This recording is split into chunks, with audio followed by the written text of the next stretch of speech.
नमस्कार साथियों, एक बार फिर से आप सभी का स्वागत है आपके अपने YouTube चैनल MKDIT स्टडीज पे। तो बताइए साथियों, कैसे हो? आशा करता हूँ स्वस्थ होंगे, मस्त होंगे और लगातार इस क्वेश्चन सीरीज़ का आनंद ले रहे होंगे। साथियों, हम इलेक्ट्रीशियन थ्योरी के लगातार क्वेश्चन सॉल्व कर रहे हैं, जिसका पार्ट नंबर 8 है, जो आज हम सॉल्व करने वाले हैं। साथियों, ये सभी प्रश्न हैं जो प्रतियोगी परीक्षाओं के लिए अति महत्वपूर्ण है। तो अपनी तैयारी को निरंतर बनाए रखने के लिए इन क्वेश्चनों को बार बार प्रैक्टिस करते रहिए। जितनी ज़्यादा प्रैक्टिस करोगे उतना ही आपको फ़ायदा मिलेगा। तो चलिए साथियों, आज का सेशन स्टार्ट करते हैं और इन महत्वपूर्ण प्रश्नों को हल करते हैं।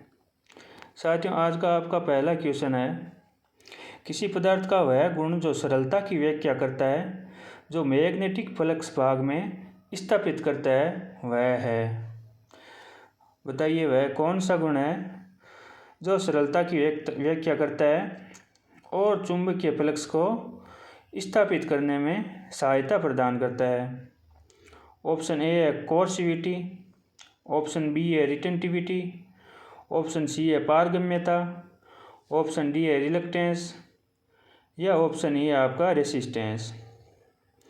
बताइए इनमें से कौन सा गुण है जो फ्लक्स को स्थापित करने में हमारी सहायता करता है। तो साथियों, इसका आपका करेक्ट आंसर रहने वाला है ऑप्शन नंबर सी, यानी पारगम्यता, जिसे हम बोलते हैं परमियंस। इंग्लिश में जिसे परमियंस कहा जाता है, हिंदी में इसे पारगम्यता कहा जाता है। पारगम्यता है जो किसी भी चुंबकीय सर्किट में हमें फ्लक्स स्थापित करने में सहायता प्रदान करता है। ध्यान रखना साथियों, जिस प्रकार हमारे पास विद्युत सर्किट में कंडक्टेंस होता है ना, उसी प्रकार चुंबकीय सर्किट में परमियंस होता है, जिसे पारगम्यता बोलते हैं।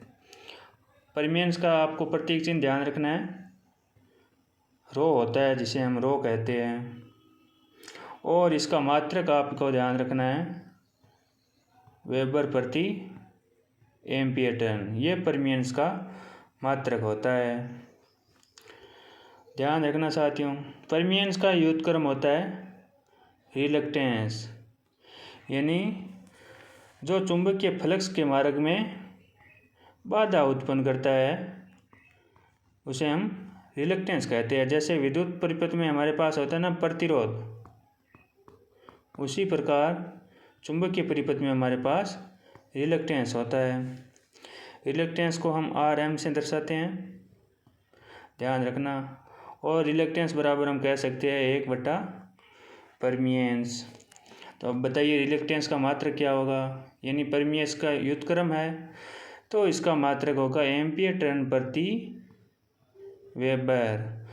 और रिलक्टेंस का एक अन्य मात्रक भी होता है, इसे कहते हैं हम हेनरी। हेनरी भी रिलक्टेंस का मात्रक होता है साथियों। तो ध्यान रखना है आपको ये सारी बातें। अब ऑप्शन बी दे रखा है आपका रिटेंटिविटी, जिसे हिंदी में बोलते हैं धारणा शक्ति। तो इससे आपको ध्यान रखना चाहिए कि किसी पदार्थ की जो चुंबकत्व धारण करने की शक्ति होती है या जो अवशिष्ट चुंबकत्व धारण करने की शक्ति होती है, उसे हम रिटेंटिविटी कहते हैं। ऑप्शन ई में देख रखा है आपको रेसिस्टेंस पर, यानी प्रतिरोध, इसका तो आपको पता ही होगा, R से दर्शाते हैं। ओम इसका मात्रक होता है और R बराबर V/I होता है। ध्यान रखना आपको। चलिए साथियों, चलते हैं नेक्स्ट क्वेश्चन पे। तो इसका आपका सही आंसर हो गया पारगम्यता, यानी परमियंस है जो चुंबकीय सर्किट में हमें फ्लक्स स्थापित करने में सहायता प्रदान करता है। तो इस तरह साथियों हमें पूरे क्वेश्चन का पोस्टमार्टम करना है। एक क्वेश्चन में जितने भी ऑप्शन हो उनकी सारों की हमें चर्चा करनी है और अपना आगे बढ़ते हैं। अगला क्वेश्चन है साथियों, निम्न में से क्या एक पैरामैग्नेटिक पदार्थ का उदाहरण है? यानी आपको अनुचुंबकीय पदार्थ इनमें से कौन सा है, ये आपको पूछा गया है। ऑप्शन ए है तांबा, ऑप्शन बी है चांदी, ऑप्शन सी है सोना, ऑप्शन डी है टंटालम या ऑप्शन ई है आपका कोबाल्ट। तो बताइए साथियों, इनमें से अनुचुंबकीय पदार्थ है वो कौन सा है? ध्यान रखना साथियों, पदार्थ 3 प्रकार के होते हैं चुंबकीय आधार पर।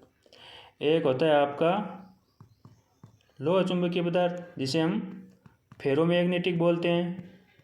एक होता है आपका अनुचुंबकीय पदार्थ जिसे हम पैरामैग्नेटिक बोलते हैं। और एक होता है आपका प्रतिचुंबकीय पदार्थ जिसे हम डायामैग्नेटिक मटेरियल बोलते हैं। तो इसमें आपको पैरामैग्नेटिक के बारे में पूछा है, तो बताइए क्या रहेगा सही आंसर? इसका आपका सही आंसर रहने वाला है वो है ऑप्शन नंबर डी, यानी जो टंटालम है आपका वो आपका पैरामैग्नेटिक पदार्थ है। ध्यान रखना साथियों, तांबा भी है जो आपका पैरामैग्नेटिक पदार्थ में आता है, लेकिन यहाँ पे उपयुक्त आंसर है वो आपका डी ठीक रहेगा। जो आपका बोर्ड ने है वो यहाँ पे डी आंसर ठीक माना है। और तांबा भी आपका पैरामैग्नेटिक पदार्थ में ही आता है, ध्यान रखना। रही बात सोने की, तो सोना आपका है वो प्रतिचुंबकीय पदार्थ होता है। कोबाल्ट, आप ध्यान रखना, कोबाल्ट आपका लोह चुंबकीय पदार्थ होता है। और चांदी भी आपका प्रतिचुंबकीय पदार्थ होता है। तो इन चुंबकीय पदार्थों के बारे में आपको ध्यान रखना है। चलिए साथियों, चलते हैं नेक्स्ट क्वेश्चन पे। अगला आपका क्वेश्चन है, निम्न में से क्या एक वेक्टर मात्रक है? इनमें से कौन सी राशि है जो आपको पूछा है कि सदिश है? अब बताइए, सदिश है जो इनमें से कौन सी राशि है? ए आपका सापेक्षिक पारगम्यता, ऑप्शन बी है चुंबकीय क्षेत्र की तीव्रता, ऑप्शन सी है फ्लक्स घनत्व, ऑप्शन डी है चुंबकीय विभव या ऑप्शन ई है इनमें से कोई नहीं। बताइए साथियों क्या रहेगा इसका करेक्ट आंसर? कमेंट बॉक्स में अपना कमेंट ज़रूर करें साथियों। अगर आपको आता है तो भी करें, अगर नहीं आता है या कोई भी डाउट है तो उसका कमेंट बॉक्स में कमेंट ज़रूर करें साथियों, आपको प्रॉपर सॉल्यूशन मिलेगा उसका।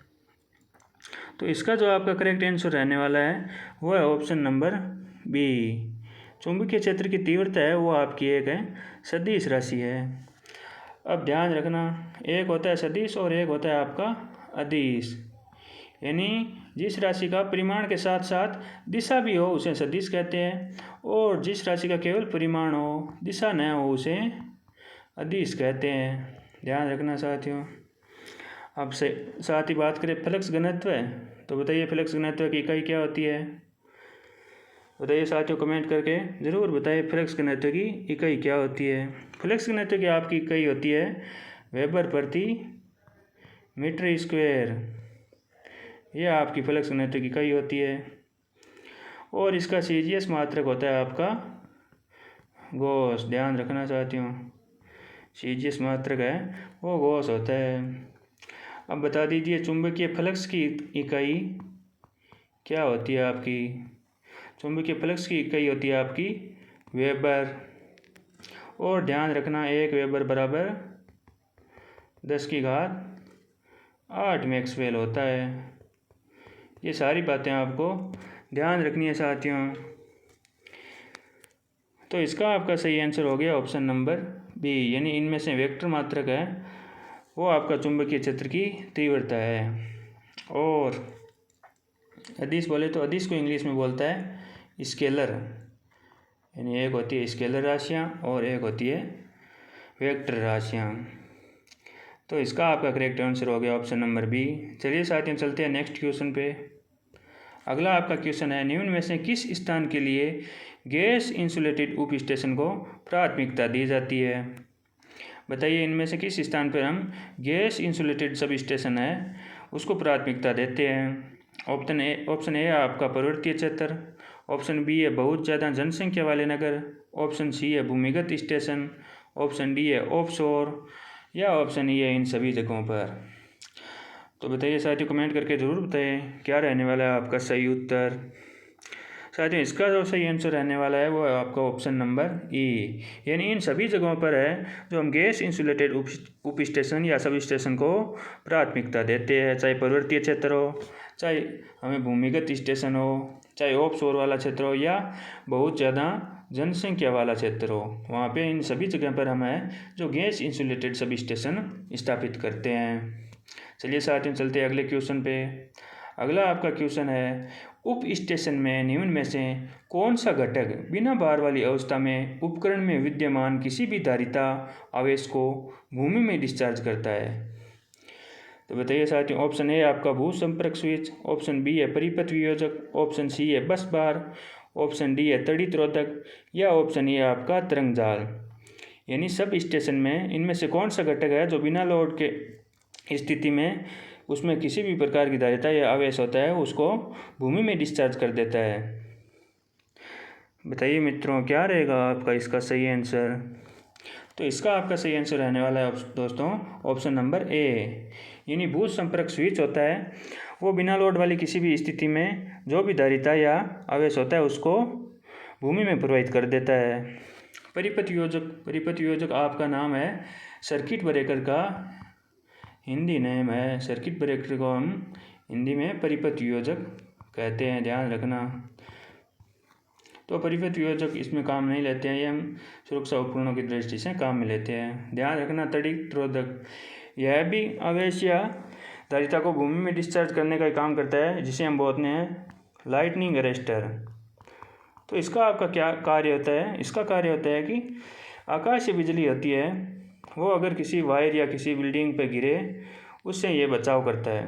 तड़ित रोधक लगा देते हैं जिससे ये आकाशीय बिजली है जो आपकी भूमिगत हो जाती है, जिससे किसी भी वायर वगैरह या किसी भी लाइन को नुकसान नहीं होता है। बस बार ध्यान रखना, जो हमारी मुख्य सप्लाई की लाइन होती है उसे हम बस बार बोलते हैं तथा इसी में से हम उप परिपथों के लिए अपनी सप्लाई ले लेते हैं। तो इसका आपका सही आंसर हो गया ऑप्शन नंबर ए, भू संपर्क स्विच है वो किसी भी आवेश या धारिता को भूमि में डिस्चार्ज करता है। चलिए दोस्तों चलते हैं नेक्स्ट क्वेश्चन पे। अगला आपका क्वेश्चन है, उप स्टेशन में निम्न में से कौन सा घटक शक्ति गुणक सुधारने के लिए प्रतिक्रियात्मक शक्ति प्रदान करता है? यानी सब स्टेशन पर इनमें से कौन सा घटक है जो पावर फैक्टर इंप्रूव करने के लिए रिएक्टिव शक्ति प्रदान करता है, ये हमको पूछा गया है। बताइए।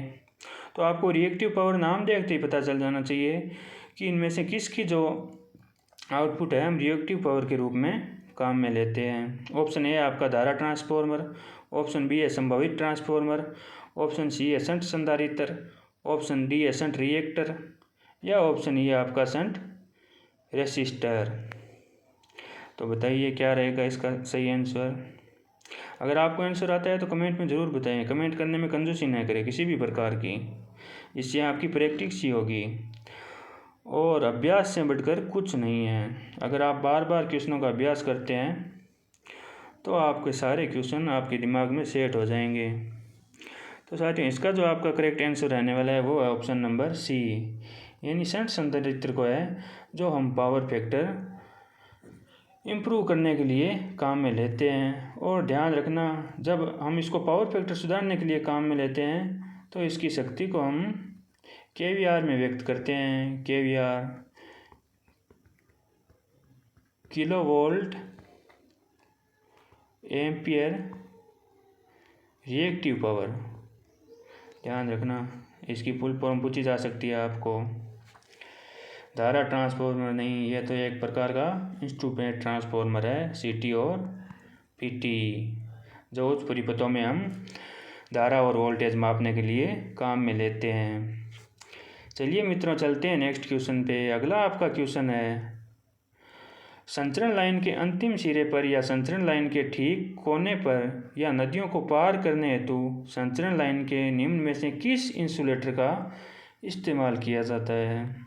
ये आपको पूछा साथियों। ट्रांसमिशन लाइन में आपको जहाँ पे कोने पर या नदियों को पार करते समय इनमें से कौन सा इंसुलेटर है वो हम काम में लेते हैं। ऑप्शन ए आपका पिन इंसुलेटर, ऑप्शन बी है स्ट्रेन इंसुलेटर, ऑप्शन सी है खोखले उपकरण के इंसुलेटर, ऑप्शन डी है सस्पेंशन इंसुलेटर, और ऑप्शन ये आपका शेकल इंसुलेटर।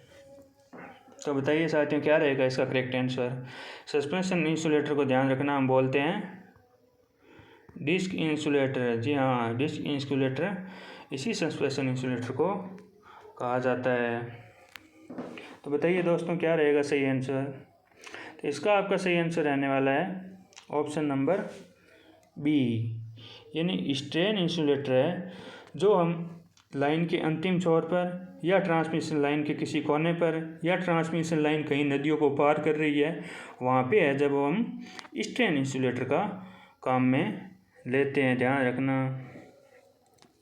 और जहाँ पे अगर कहीं पे लाइन समाप्त हो रही है या लाइन में घुमाव हो ट्रांसमिशन लाइन में, वहाँ पे भी हम ये स्ट्रेन इंसुलेटर ही काम में लेते हैं। अब साथ में बात करें सस्पेंशन इंसुलेटर की, इसको हम क्या कहते हैं, डिस्क इंसुलेटर। यह सामान्यतः हम ट्रांसमिशन में ही काम में लेते हैं, ध्यान रखना। और इसकी जो प्रत्येक डिस्क है वो 11 kV के लिए बनी होती है, या प्रत्येक डिस्क में हम वोल्टेज है वो 11 kV निरूपित करते हैं। अब बात करें हम शेकल इंसुलेटर की, तो जहाँ आपकी 11 kV से कम वोल्टेज की लाइन है उसके घुमाव या जहाँ वह लाइन समाप्त होती है वहाँ पे हम है वो शेकल इंसुलेटर को काम में लेते हैं। जिस प्रकार उच्च वोल्टेज लाइनों में स्ट्रेन इंसुलेटर काम में लेते हैं, उसी प्रकार 11 kV तक की लाइनों में हम शेकल इंसुलेटर काम में लेते हैं। अब बात करें पिन इंसुलेटर की, तो पिन इंसुलेटर सामान्यतः आपका 33 kV तक प्रयोग कर लेते हैं हम, ध्यान रखना। और इनको हम वितरण में काम में लेते हैं पिन इंसुलेटर को, ध्यान रखना साथियों। ये आंकड़े आपको ध्यान रखने हैं। तो चलिए साथियों चलते हैं अगले क्वेश्चन पे। इसका आपका सही आंसर हो गया ऑप्शन नंबर बी, यानी स्ट्रेन इंसुलेटर हम काम में लेते हैं। अगला आपका क्वेश्चन है, उप स्टेशन के विद्युत स्विच यार्ड में बजरी या पत्थर का इस्तेमाल क्यों किया जाता है। यानी जो हमारे सभी स्टेशन में होते हैं उनके यार्ड में हम बजरी या जिसे हम कंक्रीट या ग्रिट बोलते हैं वो डाले रखते हैं, वो किस लिए डालते हैं ये आपको पूछा गया है। ऑप्शन ए आपका तेल की रिसाव से आग लगना टालना। ऑप्शन बी है स्विच यार्ड के भीतर पौधे उगने से रोकने के लिए। ऑप्शन सी है यार्ड की कार्य अवस्था सुधारने के लिए। ऑप्शन डी है लघु परिपथ त्रुटियों के दौरान स्टेप और स्पर्श विभव घटाने के लिए, या ऑप्शन ई आपका इन सभी के लिए। तो बताइए क्या रहेगा इसका सही आंसर आपका। इसका आपका सही आंसर रहने वाला है वो ऑप्शन नंबर ई, यानी इन सभी सुरक्षा सावधानियों की दृष्टि से हम जो है यार्ड में बजरी या ग्रिट डालते हैं। यानी तेल की रिसाव से आग लगना, अगर आपका तेल रिसाव हो गया कहीं पे तो वो इन कंक्रीट में नीचे चला जाएगा, उससे आग लगने का जो खतरा है वो कम हो जाएगा। और आपके यार्ड में पेड़ पौधे भी, अनावश्यक पेड़ पौधे नहीं उगेंगे, यार्ड की कार्य व्यवस्था यानी दक्षता सुधर जाएगी। और जो आपका लघु परिपथ यानी शॉर्ट सर्किट के दौरान आपका जो स्टेप और स्पर्श वोल्टेज होता है उसको भी ये कम करता है, ध्यान रखना। तो इसका आपका सही आंसर हो गया ऑप्शन नंबर ई। चलिए मित्रों चलते हैं नेक्स्ट क्वेश्चन पे। अगला आपका क्वेश्चन है, ACSR संवाहकों में स्टील तार का क्या कार्य है। ऑप्शन ए आपका ऊपरी स्तर प्रभाव की पूर्ति करना। ऑप्शन बी है अतिरिक्त यांत्रिक मजबूती प्रदान करना। ऑप्शन सी है अधिक धारा वहन करना, या ऑप्शन डी है आपका प्रेरकत्व घटाना, और ऑप्शन ई है आपका धारिता घटाना। यानी ACSR का जो वायर काम में लेते हैं हम, स्टील का वायर होता है वो हम किस लिए काम में लेते हैं ये आपको पूछा गया है। तो पहले तो आपको ACSR की फुल फॉर्म ध्यान में रखनी चाहिए, ज़्यादातर एग्ज़ाम में तो यह फुल फॉर्म भी पूछ लेते हैं, एकदम इजी सा क्वेश्चन है तो ये आपको ध्यान रखना। तो इसकी फुल फॉर्म आती है आपकी एल्यूमिनियम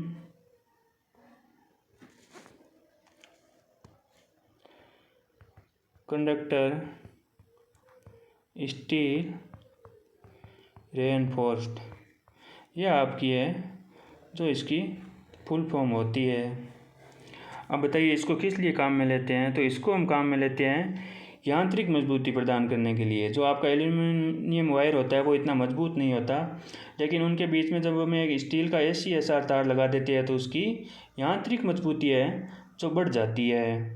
ऊपरी स्तर पर भाव की पूर्ति करना, ये ऑप्शन नहीं होंगे आपके। अधिक धारा वहन करना, प्रेरकत्व घटाना या धारिता घटाना, ये इसका कार्य नहीं होता है। इसका कार्य होता है यांत्रिक मजबूती प्रदान करना।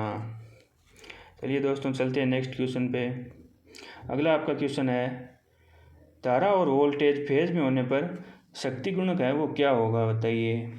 जो आपकी धारा है और वोल्टेज है वो एक ही फेज में है, तो उस समय आपका शक्ति गुणक यानी पावर फैक्टर cos फाई आपको पूछा है, कितना होगा? ऑप्शन ए 0, ऑप्शन बी है यूनिटी यानी इकाई, ऑप्शन सी है पीछे रहेगा यानी लैगिंग होगा, ऑप्शन डी है आगे होगा यानी लीडिंग होगा, और ऑप्शन ई आपका या तो सी या डी। तो बताइए दोस्तों क्या रहेगा इसका सही आंसर? तो अगर आपका धारा और वोल्टेज एक फेज में है तो इसमें आपका शक्ति गुणक है वो इकाई होगा, हमेशा यूनिटी होगा। और इस परिपथ को हम इस कंडीशन में इस परिपथ को बोलते हैं प्रतिरोधी परिपथ बोलते हैं, और शुद्ध प्रतिरोधी परिपथ बोलते हैं। शुद्ध प्रतिरोधी परिपथ में आपका शक्ति गुणक है वो इकाई होता है। और ध्यान रखना, जब धारा 90 डिग्री जो लैगिंग कर रही हो आपकी वोल्टेज से, तो उस समय जो आपका परिपथ है वो आपका इंडक्टिव परिपथ है। और इंडक्टिव परिपथ में आपका जो पावर फैक्टर है वो रहता है लैगिंग। इंडक्टिव परिपथ में आपका पावर फैक्टर लैगिंग रहता है। और जब धारा है जो वोल्टेज से 90 डिग्री अग्रगामी हो, तो उस स्थिति में आपका सर्किट है वो होता है कैपेसिटिव। और कैपेसिटिव में जो आपका पावर फैक्टर रहता है वो रहता है आपका लीडिंग। ध्यान रखना, शुद्ध प्रतिरोधी परिपथ में धारा और वोल्टेज आपके एक फेज में होता है तो उसे शुद्ध प्रतिरोधी परिपथ कहते हैं, और इसमें आपका शक्ति गुणक है वो इकाई रहता है। ध्यान रखना। और जब धारा आपकी वोल्टेज से 90 डिग्री लैगिंग हो यानी 90 डिग्री पीछे हो तो आपका इंडक्टिव परिपथ होगा और इसमें पावर फैक्टर आपका लैगिंग रहेगा। और जब धारा है वोल्टेज से 90 डिग्री आगे हो तो उस समय या उस स्थिति में आपका सर्किट है वो कैपेसिटिव कहलाएगा परिपथ आपका, और उस समय पावर फैक्टर वो रहेगा लीडिंग। तो इसका आपका सही आंसर हो गया ऑप्शन नंबर बी। चलिए साथियों चलते हैं नेक्स्ट क्वेश्चन पे। अगला आपका क्वेश्चन है, शुष्क सेल का अंकित वोल्टेज क्या है? यानी शुष्क सेल की वोल्टेज रेटिंग आपको पूछी है। ऑप्शन ए है 1.5 वोल्ट, ऑप्शन बी है 1.8 वोल्ट, ऑप्शन सी है 2.0 वोल्ट, ऑप्शन डी है 2.5 वोल्ट, और ऑप्शन ए है आपका 3 वोल्ट। तो बता दीजिए साथियों, ये तो एकदम सिंपल क्वेश्चन है, ये आपका गलत नहीं होना चाहिए। बताइए क्या रहेगा सही आंसर? शुष्क सेल का जो अंकित वोल्टेज है या वोल्टेज रेटिंग है वो आपकी कितनी होती है? तो इसका आपका सही आंसर होगा ऑप्शन नंबर ए, यानी शुष्क सेल है जो 1.5 वोल्ट रेटिंग के होते हैं। ध्यान रखना, शुष्क सेल को कार्बन जिंक सेल भी हम बोलते हैं। कार्बन जिंक सेल क्यों बोलते हैं? क्योंकि इसमें एनोड है वो आपका कार्बन का बना होता है, कार्बन की छड़ होती है, और जो इसका बाहर का पात्र होता है वो जस्ते का बना होता है जो वो आपका कैथोड का कार्य करता है। इसलिए हम इसको कार्बन जिंक सेल बोलते हैं। ध्यान रखना, अगर यहाँ पे 1.08 होता तो ये आपका हो जाता लेग्रांजी सेल का। लेग्रांजी सेल का जो आपका विद्युत वाहक बल है वो 1.08 होता है, और 1.5 वोल्ट हो गया आपका शुष्क सेल का। चलिए दोस्तों चलते हैं नेक्स्ट क्वेश्चन पे। अगला आपका क्वेश्चन है, अस्थायी वायरिंग के लिए निम्न में से सर्वश्रेष्ठ पद्धति कौन सी है? बताइए। अस्थायी वायरिंग जब हम करते हैं तो इनमें से कौन सी पद्धति सर्वश्रेष्ठ है? ऑप्शन ए आपकी क्लिप्ड वायरिंग, ऑप्शन बी है केसिंग वायरिंग, ऑप्शन सी है CTS वायरिंग, ऑप्शन डी है TRS वायरिंग, और ऑप्शन ई है आपकी शीत वायरिंग। बताइए, अस्थायी वायरिंग करते हैं तो इनमें से किस वायरिंग की पद्धति को हम प्राथमिकता देते हैं? तो इसका आपका सही आंसर होगा ऑप्शन नंबर ए। यानी जब हम अस्थायी वायरिंग करते हैं तो क्लीट वायरिंग को प्राथमिकता देते हैं। ध्यान रखना, इसमें वायरिंग वायर है वो बाहर ही एकदम खुले रहते हैं और इनको हम इन पे क्लीट लगा देते हैं। ध्यान रखना, और दो क्लीटों के बीच की दूरी 60 सेंटीमीटर से अधिक नहीं होनी चाहिए। और अगर हम जंक्शन की बात करें तो जंक्शन के पास से 30 सेंटीमीटर से अधिक नहीं होनी चाहिए। ये आपको ध्यान रखने योग्य बातें हैं सारी। और एक होती है केसिंग वायरिंग। कौन सी होती है? केसिंग कैपिंग वायरिंग होती है जो हम बाहर सीधे दीवार पे करते हैं। और आपकी कंड्यूट वायरिंग होती है जो आपकी दीवार के अंदर छुपी हुई रहती है। सर्वश्रेष्ठ या सबसे बढ़िया जो वायरिंग होती है वो कंड्यूट वायरिंग होती है साथियों, ध्यान रखना। क्लीट वायरिंग है जो अस्थायी वायरिंग का एक प्रकार है। क्लीट वायरिंग और CTS वायरिंग जिसे हम बोलते हैं, फुल फॉर्म इसकी आपको फुल फॉर्म भी पूछ लेते हैं, कब टायर शीथेड। इसकी फुल फॉर्म होती है कब टायर शीथेड वायरिंग। और TRS का आपका अगर फुल फॉर्म पूछ ले तो इसकी फुल फॉर्म होती है दो रबर शीथेड। ध्यान रखना इनके बारे में। तो इसका आपका सही आंसर हो गया क्लीट वायरिंग। यानी अस्थायी वायरिंग के लिए हम क्लीट वायरिंग को प्राथमिकता देंगे। और जो दो क्लीट होती है उनके बीच की दूरी आपकी 60 सेंटीमीटर रहनी चाहिए। अगर जंक्शन के पास क्लीट लगा रहे हो तो उसकी दूरी है जो न्यूनतम 30 सेंटीमीटर रहनी चाहिए। 30 सेंटीमीटर से ज़्यादा नहीं रहनी चाहिए। तो चलिए दोस्तों चलते हैं नेक्स्ट क्वेश्चन पे। अगला आपका क्वेश्चन है 3 SWG के व्यास का तुलना की मान क्या होगा। साथियों ये तो आंकड़ा एकदम रटने वाली बात है, इसमें समझाने वाली कोई बात नहीं है। ये आंकड़ा आपको रट के याद रखना होगा।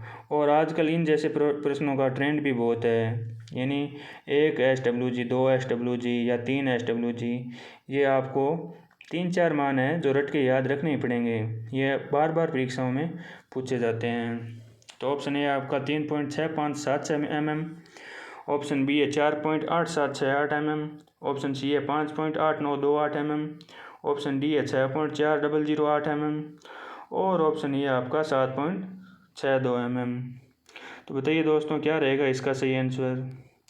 तो इसका जो आपका 3 SWG का व्यास होता है उसका मान है वो आपका 6.4008 mm होता है। दोस्तों ये आंकड़े आपको रट के याद रखने पड़ेंगे। और अगर आपको दूसरों की बजाय एग्ज़ाम में आगे निकलना है तो इस प्रकार के प्रश्न भी आपको रट के याद रखने ही पड़ेंगे। ऐसे ही प्रश्न होते हैं जो आपको दूसरों से आगे निकालते हैं या आपको उनसे एक्स्ट्रा नॉलेज के बारे में जानकारी देते हैं। अगला आपका क्वेश्चन है भारत में सुरक्षात्मक भू संपर्क के लिए निम्न में से किस मानक रंग का इस्तेमाल किया जाता है। बताइए दोस्तों। यानी आपको अर्थिंग के लिए जो हम वायर काम में लेते हैं उसका आपको कलर पूछा है। ऑप्शन ए है लाल, ऑप्शन बी है काला, ऑप्शन सी है हरा, ऑप्शन डी है पीला या ऑप्शन ई है आपका सफ़ेद। तो बताइए साथियों ये क्वेश्चन मुझे बताया आपको सबको पता है, इसका आपका सही आंसर होगा ग्रीन। यानी अर्थिंग के लिए हम हरा वायर काम में लेते हैं। लाल हम लेते हैं फेज के लिए, सिंगल फेज सप्लाई में फेज के लिए हम लाल रंग का काम में लेते हैं। और काला हम लेते हैं न्यूट्रल के लिए। और पीला ध्यान रखना 3 फेज सप्लाई में जो फेज का कलर होता है वो होता है आपका RYB, यानी रेड, येलो और ब्लू। लाल पीला नीला है, ये आपके 3 फेज सप्लाई में फेज के कलर होते हैं, ध्यान रखना। तो इसका आपका सही आंसर हो गया हरा। यानी अर्थिंग वायर के लिए हम हरा वायर काम में लेते हैं। चलिए दोस्तों चलते हैं अगले क्वेश्चन पे। अगला आपका क्वेश्चन है भारतीय मानक संस्थान के अनुसार प्रत्येक शक्ति उप परिपथ में भार को कितने तक सीमित किया जाना चाहिए। यह आपको पावर परिपथ का पूछा है, ना कि लाइटनिंग एंड फैन परिपथ का। ध्यान रखना दोस्तों, इसमें आप कंफ्यूज हो जाते हो कि कौन सा लाइटनिंग एंड फैन परिपथ का है और कौन सा पावर उप परिपथ का है।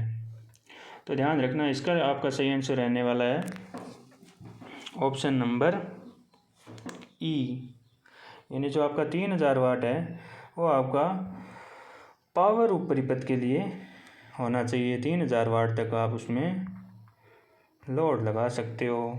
और लाइट एंड फैन परिपथ के लिए कितना होता है, ये होता है आपका 800 वाट। अब ध्यान रखना इसमें अधिकतम बिंदु की संख्या 10 होती है, यानी 10 पॉइंट लगा सकते हैं और इसमें हम 2 पॉइंट लगा सकते हैं, यह आपको ध्यान रखना चाहिए। तो इसका आपका सही आंसर हो गया ऑप्शन नंबर ई, यानी 3000 वाट है जो हम पावर उप परिपथ में लोड कनेक्ट कर सकते हैं। चलिए दोस्तों चलते हैं अगले क्वेश्चन पे। अगला आपका क्वेश्चन है, एयर ब्लास्ट परिपथ योजक में किस प्रकार की वायु प्रयुक्त की जाती है। यानी जो आपका एयर ब्लास्ट सर्किट ब्रेकर है उसमें वायु है जो किस प्रकार की हम काम में लेते हैं। ऑप्शन ए है आयनित वायु, ऑप्शन बी है आर्द्रता मुक्त वायु, ऑप्शन सी है न्यूनतम CO2 युक्त वायु, ऑप्शन डी है तेल तुषार युक्त वायु, या ऑप्शन ए आपका सी और डी दोनों, बताइए। ध्यान रखना एयर ब्लास्ट परिपथ योजक में हम जो आर्क बुझाने का माध्यम है वो काम में लेते हैं वायु। तो अब वायु किस प्रकार की होना चाहिए ये आपको पूछा है, और जिस माध्यम का उपयोग हम आर्क बुझाने के लिए करते हैं उसी माध्यम के आधार पर ही इन सर्किट ब्रेकरों का नाम रखा गया है। जैसे एयर ब्लास्ट सर्किट ब्रेकर हो गया, OCB हो गया ऑयल सर्किट ब्रेकर हो गया, VCB हो गया यानी वैक्यूम सर्किट ब्रेकर हो गया।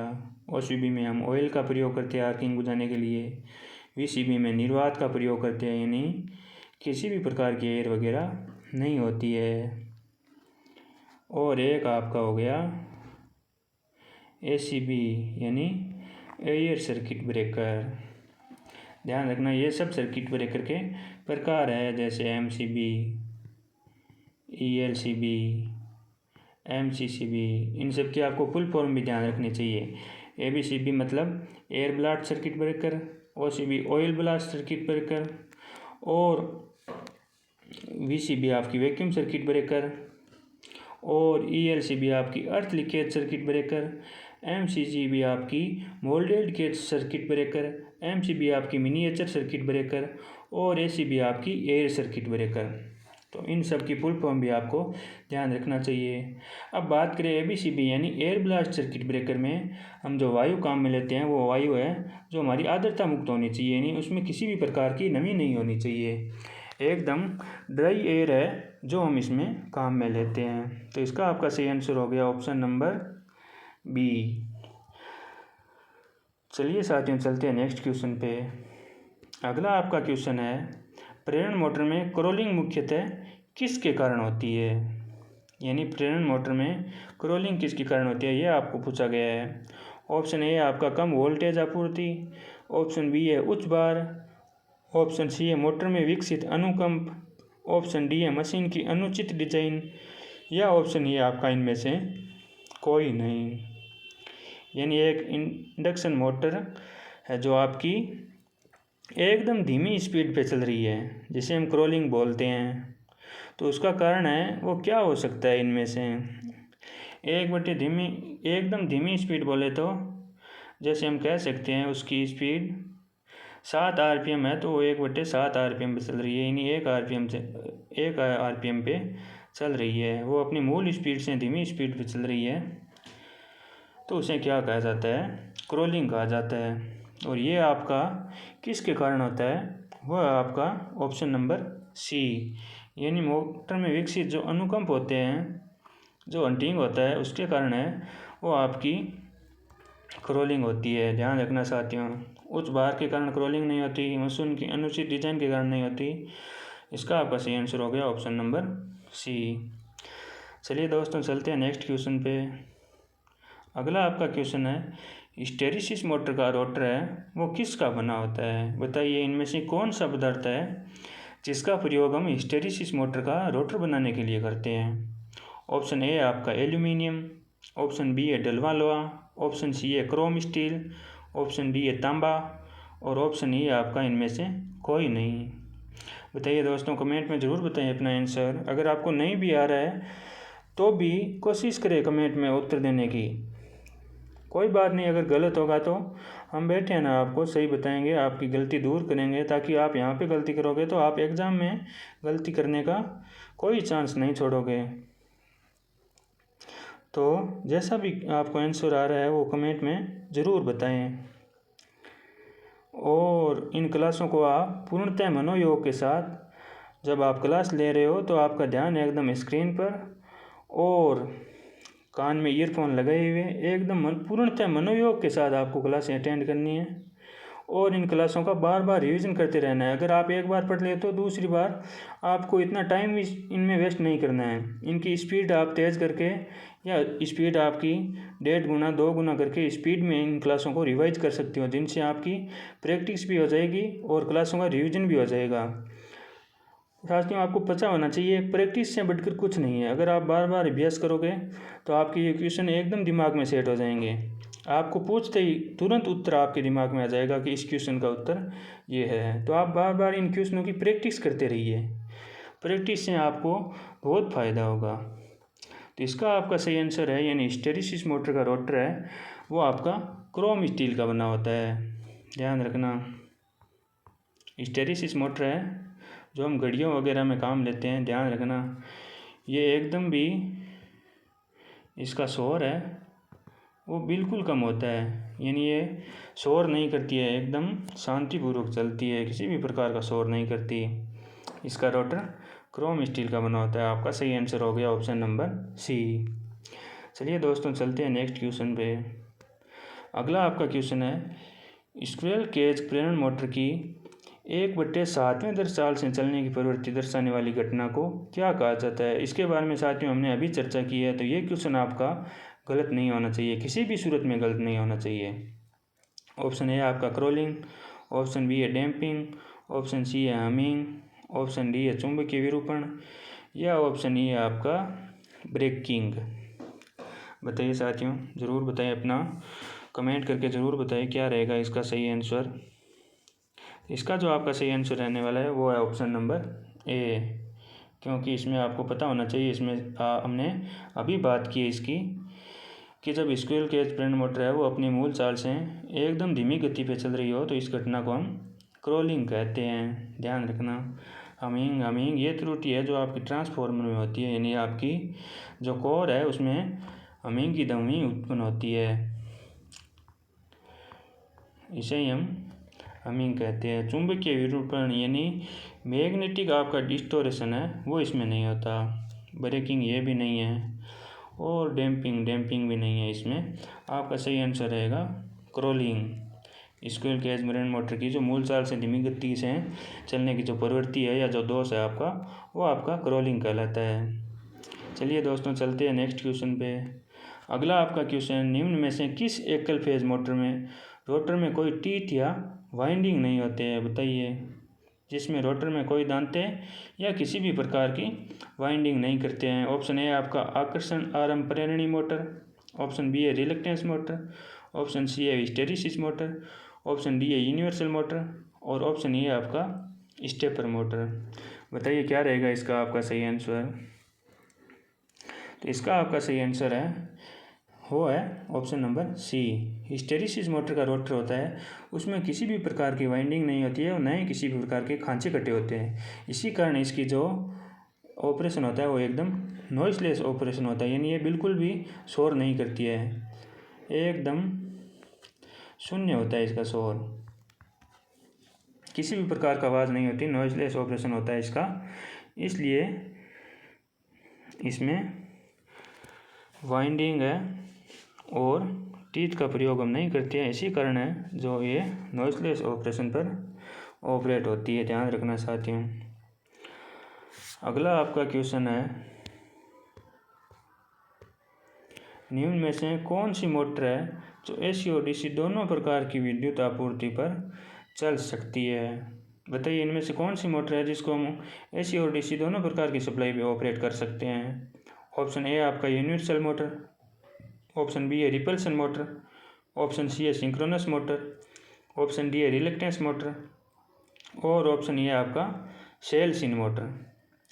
बताइए दोस्तों क्या रहेगा इसका करेक्ट आंसर। किस प्रकार की मोटर को है जो हम AC DC दोनों सप्लाई से चला सकते हैं।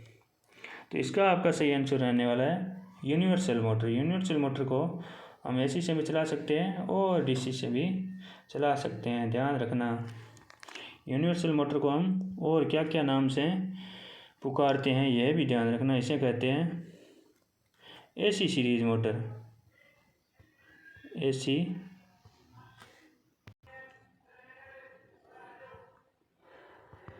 सीरीज मोटर, और इसे कहते हैं DC सीरीज मोटर। इसे हम कहते हैं सार्वभौमिक मोटर, और इसे बोलते हैं सार्वत्रिक मोटर, और इसे बोलते हैं सुहान विद्युत बर्मा मोटर। ध्यान रखना ये सारे नाम हैं जो यूनिवर्सल मोटर के हैं। सिंक्रोनस मोटर यानी तुल्यकालिक मोटर है आपकी, जिसे हम फील्ड में AC सप्लाई देते हैं और रोटर को DC सप्लाई देते हैं। किसके द्वारा? DC शंट जनरेटर के द्वारा, जिसे हम क्या कहते हैं? एक्साइटर कहते हैं। ध्यान रखना इन बातों के, ये सारी बातें आपको ध्यान रखनी चाहिए। साथियों इस प्रकार जो हमारे क्वेश्चन में जितने भी ऑप्शन हैं उनके बारे में हमको जानकारी साथ साथ में प्राप्त करनी चाहिए, ताकि हम जितने भी क्वेश्चन सॉल्व करें उससे ज़्यादा क्वेश्चन हमारे नॉलेज में आ जाए। यहाँ हम क्वेश्चन तो एक ही सॉल्व करें, लेकिन इनके ऑप्शन के आधार पर यहाँ पे हम बहुत सारी जानकारी जुटा पाते हैं।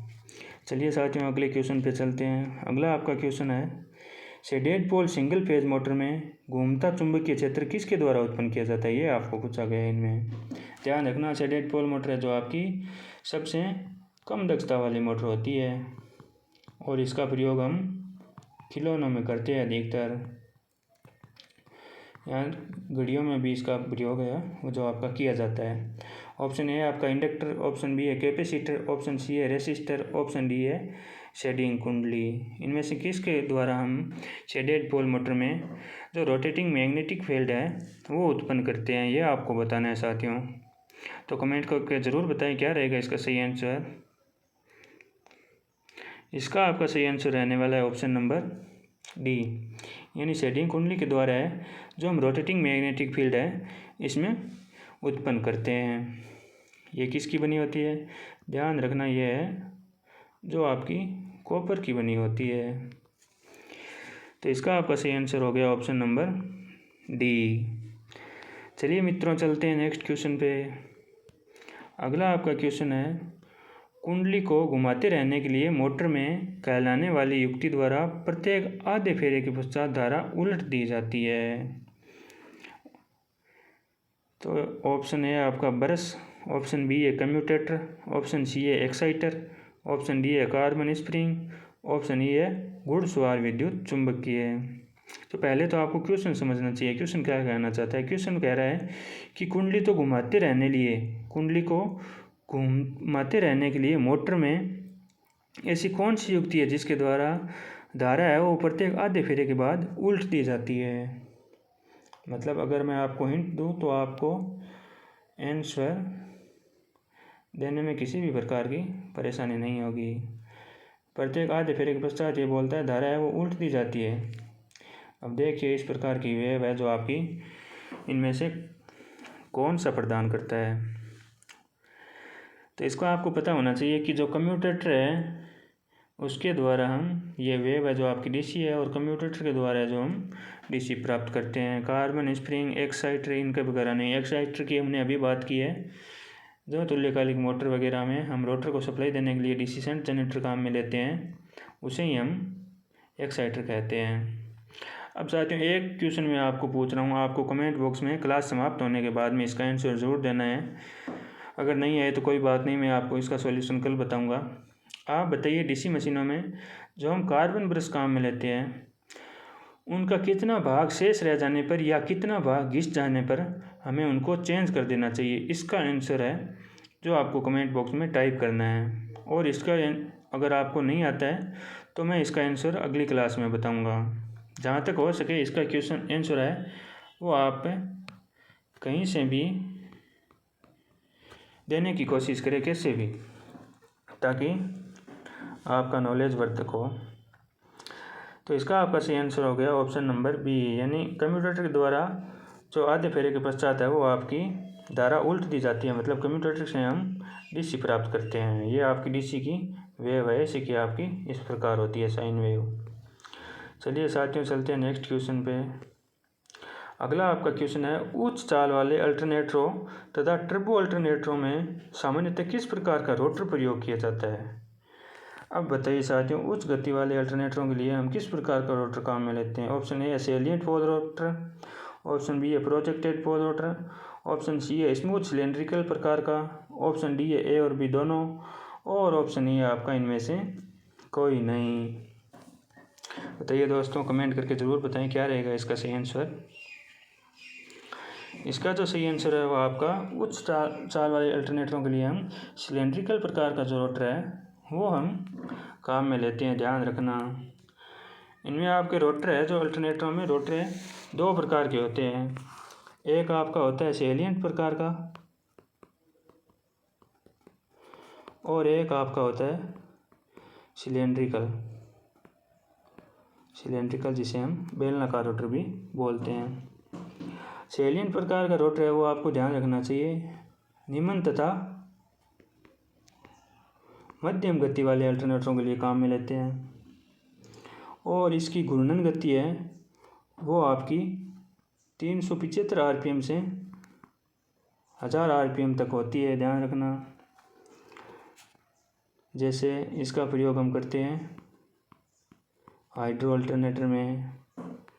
और इस सैलिएंट पोल का आपका इस रोटर का जो अक्षीय लंबाई है आपकी, वो अक्षीय लंबाई आपकी कम होती है, और इसका जो व्यास है व्यास आपका अधिक होता है। ये सारी बातें इसके बारे में आपको ध्यान रखना चाहिए। और इसमें जो पोलों की संख्या होती है वो होती है 6 से 40 पोल तक हम काम में लेते हैं। ये सारी बातें हो गई सैलिएंट पोल की, यानी निम्न और मध्यम घूर्णन गति के लिए काम में लेते हैं 375 से 1000 आरपीएम तक।